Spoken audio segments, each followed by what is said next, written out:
No verso 7, encontramos a sexta carta de Jesus, agora a igreja de Filadélfia.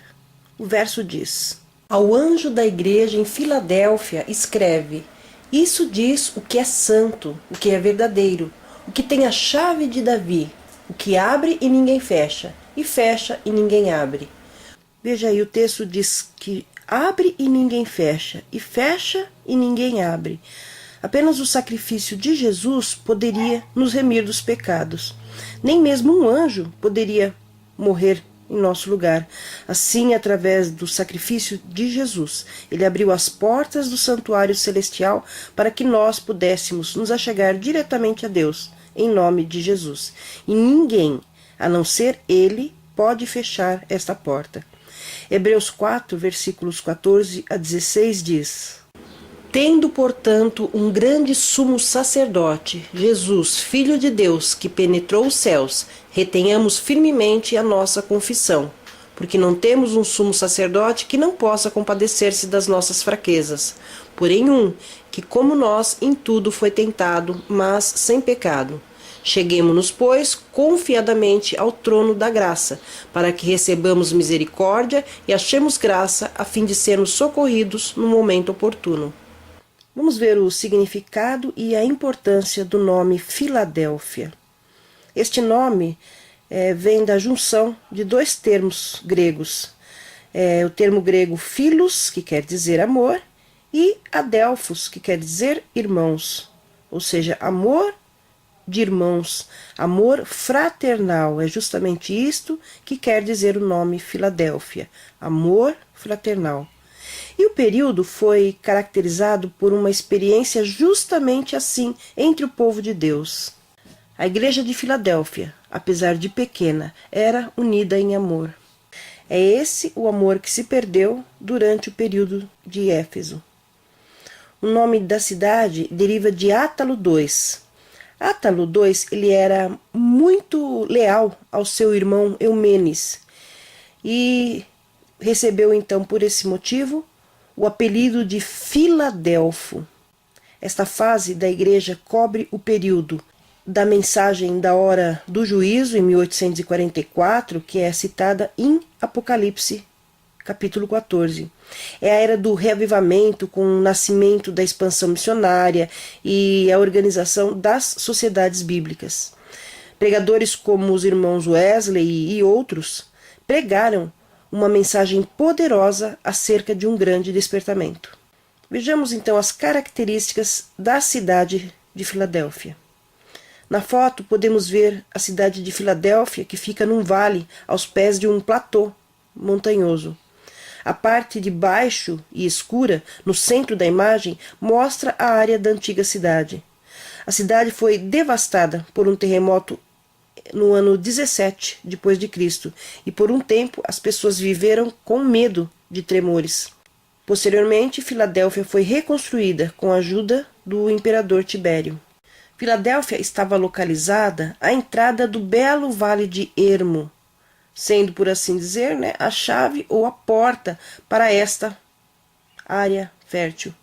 Ela estava sujeita, como nós dissemos, a frequentes terremotos, e a população então vivia sempre temendo tragédia. Interessante que, em meio às ruínas, permaneceu de pé uma única solitária coluna que ainda existe. A cidade mudou de nomes várias vezes.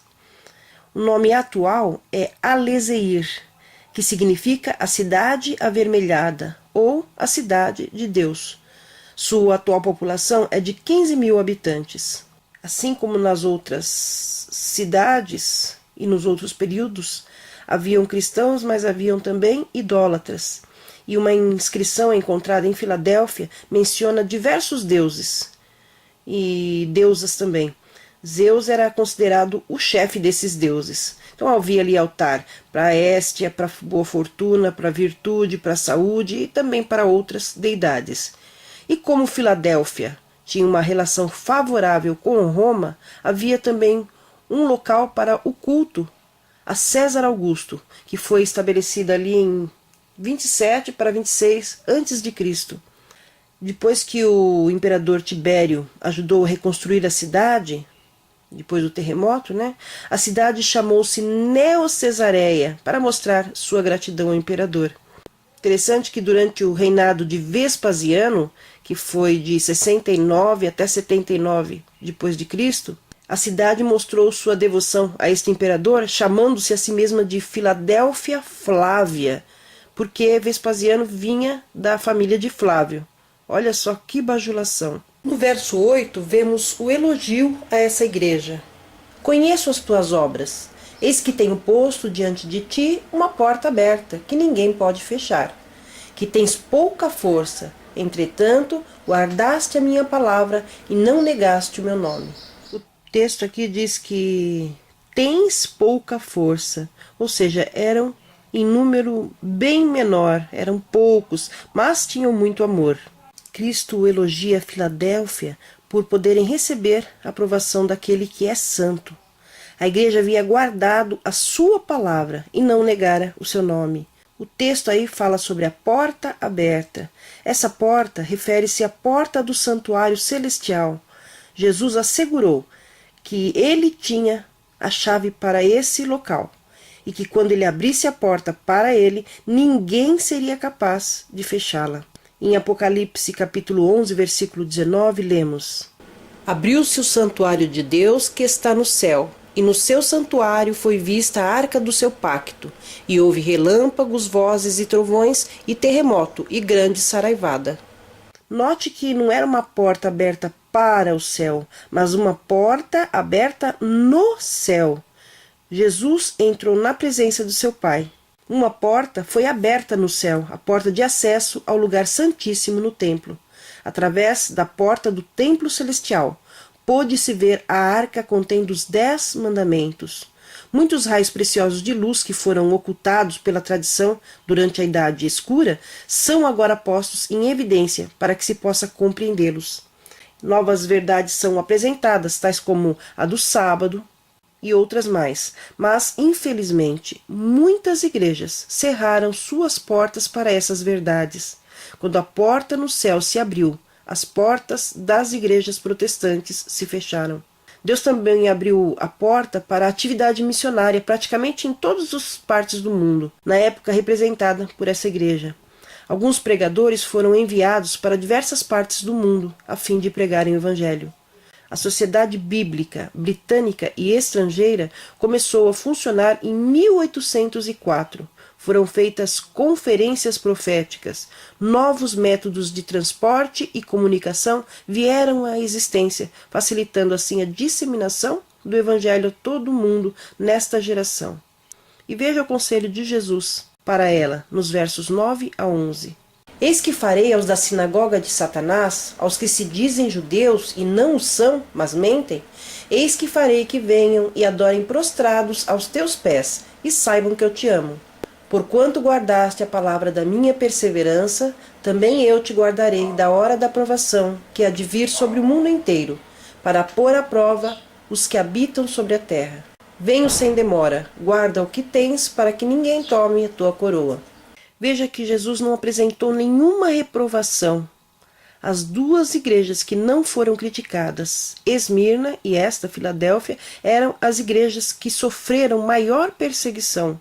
Veja que o texto diz que Jesus faria com que eles se prostrassem aos pés do povo fiel, do seu povo fiel.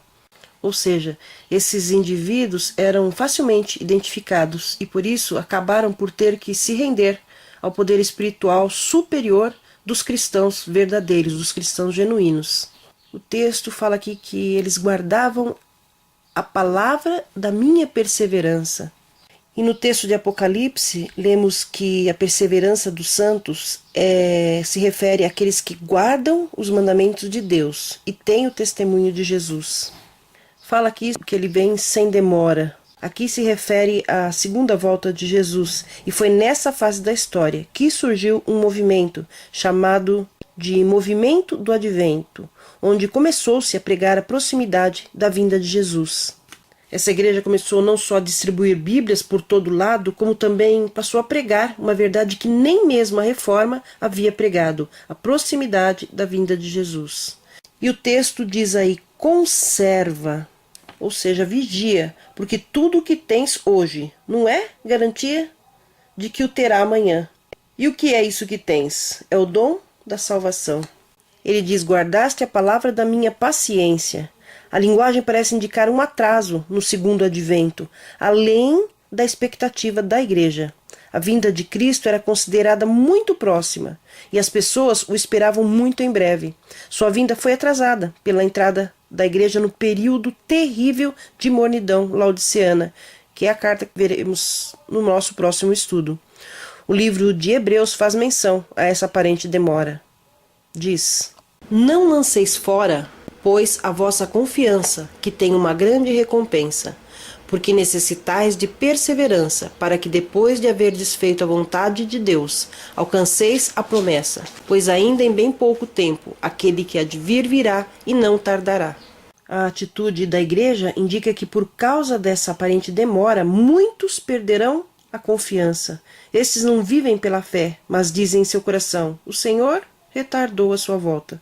Não podemos esquecer a promessa deixada por Jesus em Mateus 24, versículo 14, que diz: e este evangelho do reino será pregado no mundo inteiro, em testemunho a todas as nações, e então virá o fim. Então o nosso Senhor aparecerá em glória. Quando, pois, vier o Filho do Homem na sua glória, e todos os anjos com ele, então se assentará no trono da sua glória. Foi a esta igreja que veio a mensagem: venho sem demora. É como se Deus dissesse: não deixes que pessoa alguma, ou atividade, ou propriedade, ou negócios, ou ambições, ou ansiedade te privem de tua coroa.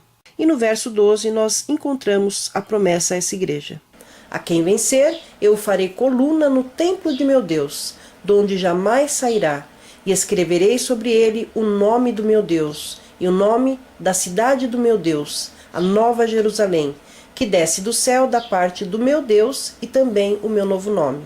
Quem tem ouvidos, ouça o que o Espírito diz às igrejas. Já lemos parte da promessa de Jesus a essa igreja, que diz que o fiel que perseverar será guardado na hora da tentação universal que virá sobre todo o mundo. E agora no verso 12, a complementação dessa promessa.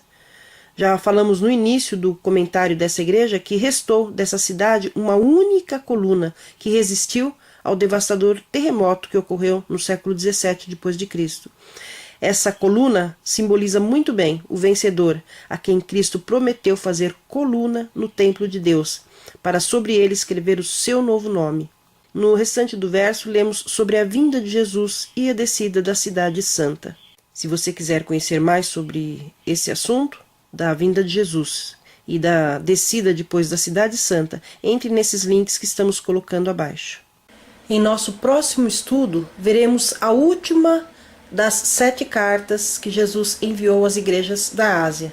Fique com Deus e até o nosso próximo encontro.